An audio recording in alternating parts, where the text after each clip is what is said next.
Welcome to master key TV. ఇది సామాన్యుడి స్వేచ్ఛకు సంకేతం. నేను స్పందన. డీటెయిల్స్లోకి వెళ్తే రాష్ట్ర వ్యాప్తంగా ధాన్యం కొనుగోలు వేగవంతం చేయాలని బీజేపీ ఎమ్మెల్యేలు సీఎం రేవంత్ రెడ్డికి వినతి పత్రం ఇచ్చారు. తడిసిన ధాన్యం కొనుగోలు చేస్తామని చెప్పినా ఎక్కడ కొనుగోలు జరగడం లేదని బీజేపీ ఎల్పీ నేత మహేశ్వర్ రెడ్డి విమర్శించారు. రైతులకు బోనస్ రుణమాఫీ చేసి వారిని ఆదుకోవాలన్నారు. కొంతవరకు ఇవ్వగలిగినారు కానీ మిగిలిన వద్ద కూడా పెండింగ్ ఉన్నది కూడా మరి వెంటనే ఇస్తామని లేదు. మొన్న ముఖ్యమంత్రి గారే వేస్తున్న సందర్భంగా ఎలక్షన్ కూడా ఆపింది. నేను కేవలము కొంతవరకు వేయగలిగినాము, మిగిలిన అంతా కూడా పెండింగ్ ఉన్నది కూడా వెంటనే ఎలక్షన్ కూడా తర్వాత ఇస్తామని చెప్పారు కదా.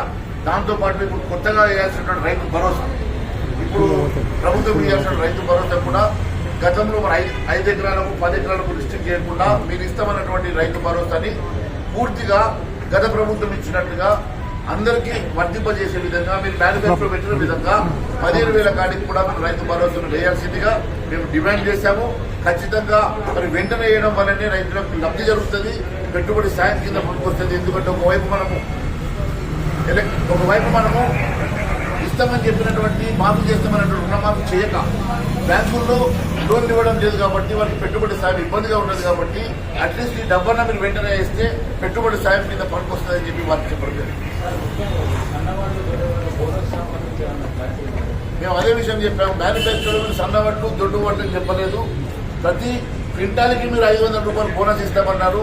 మరి ఇప్పుడేమో లీక్ ఇచ్చారు, సన్నవడ్లు అని చెప్పి లీక్ ఇచ్చారు. అది మంచిది కాదు. మరి ఖచ్చితంగా దీంట్లో కూడా రిప్రజెంటేషన్లో కూడా మెన్షన్ చేశాం. మీరు వడ్లకు 500 రూపాయలు బోనస్ ఇస్తామన్నారు మాదిరిగానే 500 రూపాయలు వడ్లకు బోనస్ ఇవ్వాల్సిందిగా కూడా డిమాండ్ చేశాం. అది రిప్రజెంటేషన్లో కూడా రాయడం జరిగింది. వారే చాలాసార్లు ఆగస్ట్ 15 అని చెప్పారు కదా.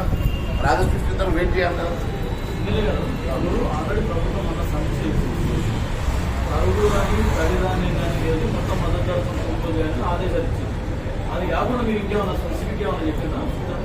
అది ఆదేశాలు ఇచ్చినా కూడా ఇంప్లిమెంట్ గ్రౌండ్ లో జరుగుతలేదు. మీరు దీన్ని స్పెసిఫిక్ రివ్యూ చేయాల్సిన అవసరం ఉన్నది. మరి ఇక్కడ ఉన్నటువంటి మంత్రి గారు ఏం ఆదేశాలు ఇస్తా ఉన్నారో, మరి ఇదే రకంగా ఇది చేస్తా ఉన్నారో మంత్రి గారిని కూర్చోబెట్టి. తెలంగాణలో ఏ ఎన్నిక జరిగినా కాంగ్రెస్ కి వ్యతిరేకంగా ఉంటుందని కేంద్ర మంత్రి కిషన్ రెడ్డి అన్నారు. వరంగల్లో పట్టభద్రుల ఆత్మీయ సమ్మేళనం జరిగింది. తెలంగాణలో బీజేపీకి అనుకూలంగా ఉందన్నారు. ఖమ్మం, వరంగల్, నల్గొండ ఎమ్మెల్సీ అభ్యర్థి ప్రేమేందర్ రెడ్డిని గెలిపించాలన్నారు.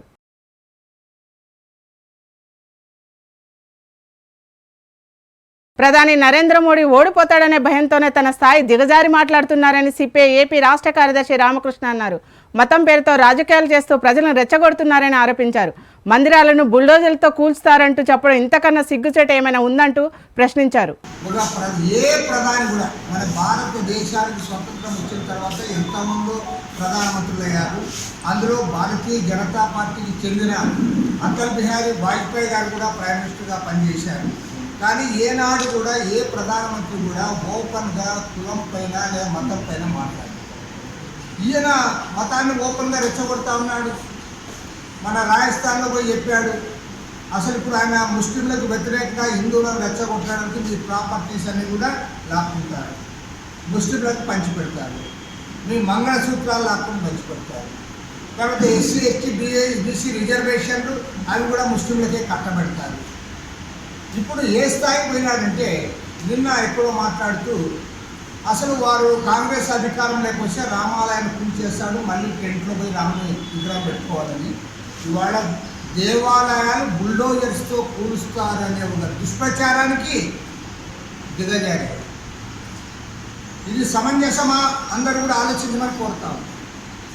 ఇవాళ నరేంద్ర మోడీకి ప్రత్యక్షంగా పరోక్షంగా మద్దతు ప్రకటిస్తున్న లౌకిక పార్టీలు, ప్రత్యేకించి మన రాష్ట్రంలో ప్రధాన పార్టీలుగా ఉన్నటువంటి Telugu Desam party, YSR Congress party, Janasena party, అందులో ఉన్న మేధావులు, రాజకీయ నిష్ణాతులు వారు కూడా ఆలోచించాలి.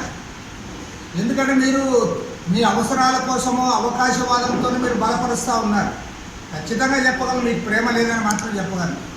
రెండోది కూడా చెప్పగలను, అది తెలుగుదేశం కానీ జనసేన కానీ వైఎస్ఆర్ కాంగ్రెస్ పార్టీ కానీ ఇవన్నీ లౌకిక పార్టీలు. మీరు మత పార్టీలని మేము అట్లా ఆపాదించుకున్నాం. మీరు లౌకిక పార్టీలే, మీకు ఆ విలువలు కూడా ఉన్నాయి. కానీ ఇవాళ దేశంలో ఇంత దుర్మార్గంగా ముస్లింలకు వ్యతిరేకంగా మెజార్టీ మతస్థులను రెచ్చగొడుతున్న నేపథ్యంలో ఆలయాలు కూలుస్తారు అని రెచ్చగొట్టడం, మంగళసూత్రాలు పంచి తీర్పిక్కుంటారని చెప్పడం. కాబట్టి ఏమంటే ఇవాళ అందరూ కూడా దీన్ని సీరియస్గా ఖండించాలి. స్థాయికి దిగజారంటే గత 10 ఏళ్ల కాలంలో భారతదేశంలో నరేంద్ర మోడీ గారు చేసిన ఒక్క మంచి పని కూడా లేదని చెప్తారు. మంచి పని చెడ్డ పని అయినా దాంతో నిమిత్తం లేకుండా 2014 ఎన్నికల్లో ఆయన ఏదైతే చెప్పాడో చెప్పిన దాన్ని ఏ ఒక్కటి కూడా అమలు చేయలేదు. ఆయన రైతుల గురించి మాట్లాడాడు. 2022 కల్లా వాళ్ళకి ఇన్కమ్ డబుల్ చేస్తానన్నాడు, అది జరగలే. సంవత్సరానికి 2 కోట్ల మందికి ఉద్యోగాలు ఇస్తానన్నాడు, ఉద్యోగాలు ఇవ్వకపోగా ఉన్న ఖాళీలు కూడా భర్తీ చేయలే. దాదాపు ఇవాళ కేంద్ర ప్రభుత్వంలో 30 లక్షల ఉద్యోగాలు ఖాళీగా ఉన్నాయి. తర్వాత పబ్లిక్ రంగానంతా కూడా ప్రైవేట్ పరం చేస్తూ ఉన్నాడు. భద్రాద్రి కొత్తగూడెం జిల్లా లక్ష్మీదేవిపల్లి మండలంలోని హేమచంద్రాపురం గ్రామంలో శ్రీ వెంకటేశ్వర స్వామి కళ్యాణం వైభవంగా జరిగింది. ఈ సందర్భంగా 51 జంటలకు సామూహిక వివాహాలు జరిపించారు. నూతన వధువరులకు తాళిబొట్టు, వస్త్రాలను ఉచితంగా అందజేశారు.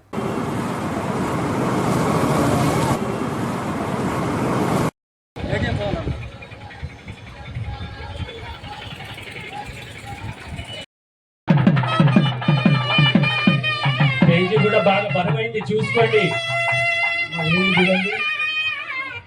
కూర్చోండి రమాదేవి గారు, మధ్యలో పెట్టుకోండి. తలంబ్రాల పళ్ళాన్ని మీ మధ్యలో పెట్టుకొని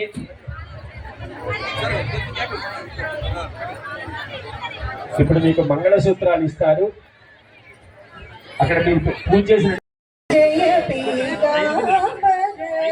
జయ జలనిధి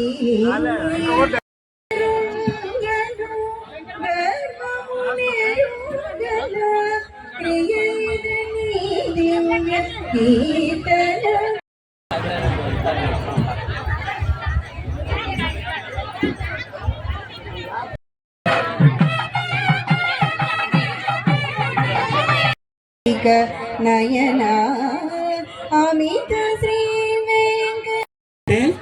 చక్కటి శ్రేయస్సులు వధూవరులకు ఏర్పడాలి అని కోరుకున్నారు. చాలా సంతోషం.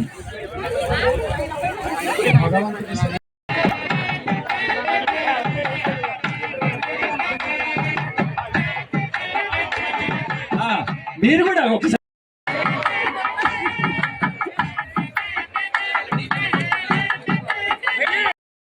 అబ్బాయికి వేయాలి దండ.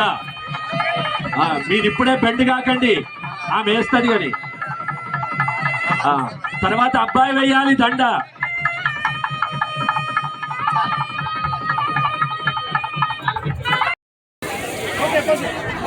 నెత్తి మీద తలంబ్రా దులిపోవద్దు. కామః సమృద్ధ్యతాం అంటే శ్రియోమే నామః సమృద్ధ్యతాం.